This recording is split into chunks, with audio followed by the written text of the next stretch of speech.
Yeah, I do have to say the vest really brings out the color of his mouth.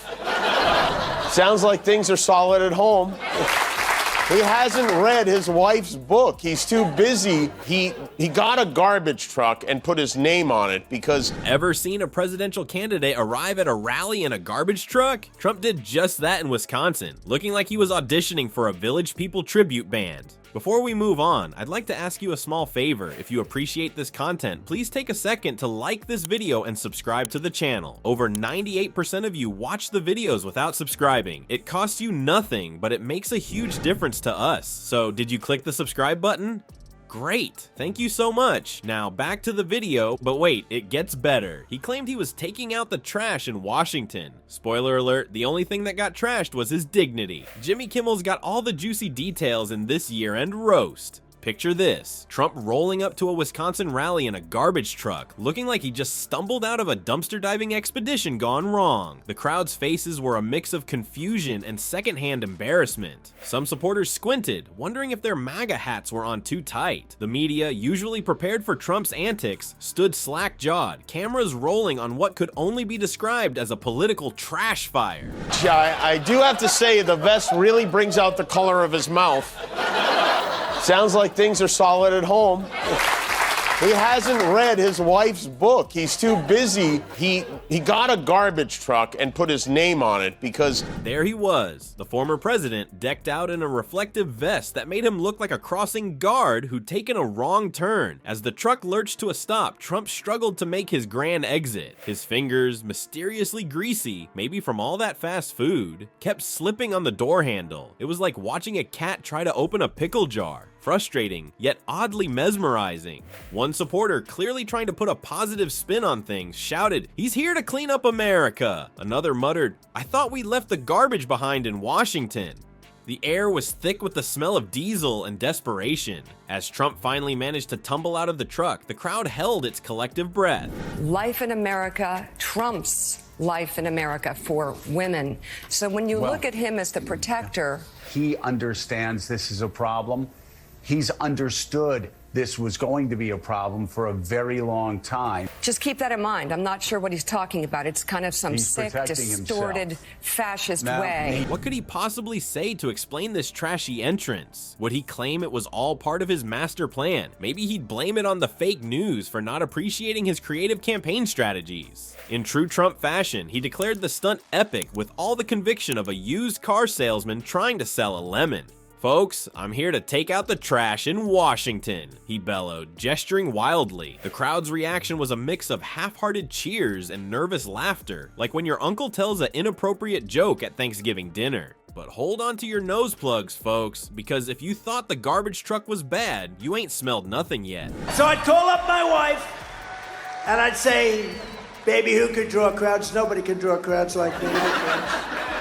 I'm the greatest of all time, maybe greater even than Elvis." I mean, what should they have done, the moderators? Nodded and shrugged, yeah, well, I guess they're eating cats and dogs. If you say so. Trump's next move was about to make this trash talk look like a breath of fresh air. Let's just say his attempt to connect with Hispanic voters went about as smoothly as using a cheese grater as toilet paper. Grumpy Trumpy was just getting warmed up, and the dumpster fire was about to become a landfill inferno. If you thought Trump's garbage truck entrance was bad, buckle up, Buttercup. His next move at a New York rally had people wishing he'd crawled back into that trash heap. What could possibly make "I love Hispanics" go so terribly, hilariously wrong? People told me about 4 weeks ago, I was saying, no, I want to protect the people. I want to protect the women of our country. I want to protect the women, sir. They said, "Sir, I just think it's inappropriate for you to say, pay these guys a lot of money." Can you believe it? Picture the scene. Trump at a New York rally, ready to charm Hispanic voters. He starts with "I love Hispanics," and you can almost hear the collective groan from the audience. It's like watching a train wreck in slow motion, but instead of a train, it's Trump's mouth, and instead of a wreck, it's his attempt at cultural connection.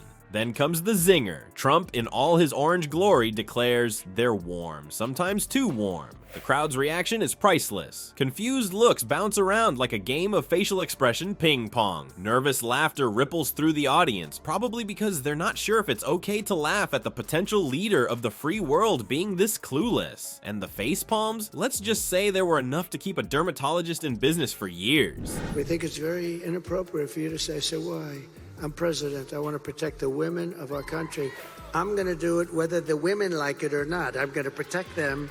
I'm going to protect them from migrants coming in. You can almost see the gears turning in Trump's head as he tries to dig himself out of this hole, but like a toddler with a toy shovel in a sandbox, he's only making it deeper. Hispanic community leaders are probably having aneurysms at this point. They're thinking, hey, Donnie Diapers, how about some real engagement instead of vague compliments based on stereotypes? Meanwhile, Trump's campaign team is likely having a collective meltdown. You can imagine them backstage, frantically Googling how to spin racist comments into election gold, or nearest hole to crawl into.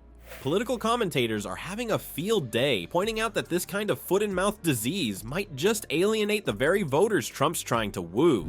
I'm going to protect them from foreign countries that want to hit us with missiles and lots of other things. Believe it, ask my wife Melania, who every night prays I drive my golf cart into a lagoon.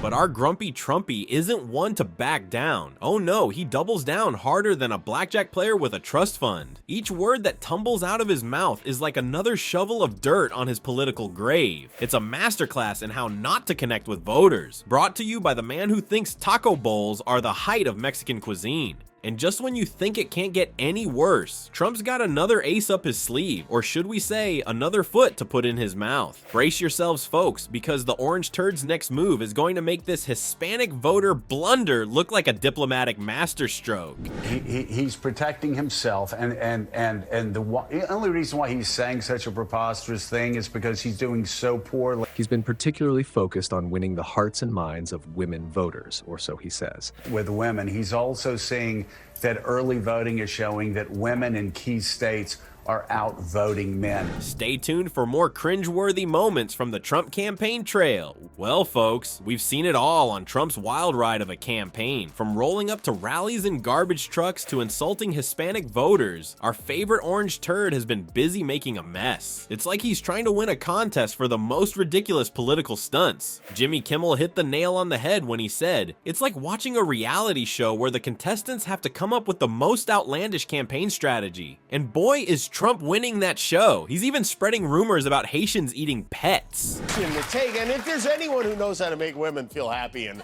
hopeful, why, it's this gentleman right here.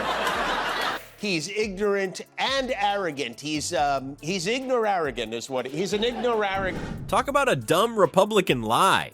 In Trump's political circus, the only thing we can predict is that he'll do something unpredictable. So grab your popcorn and get ready for more laughs, because Grumpy Trumpy's campaign trail is the gift that keeps on giving. Who knows what Donnie Diapers will do next? Maybe he'll show up to his next rally riding an elephant backwards. At this point, nothing would surprise us.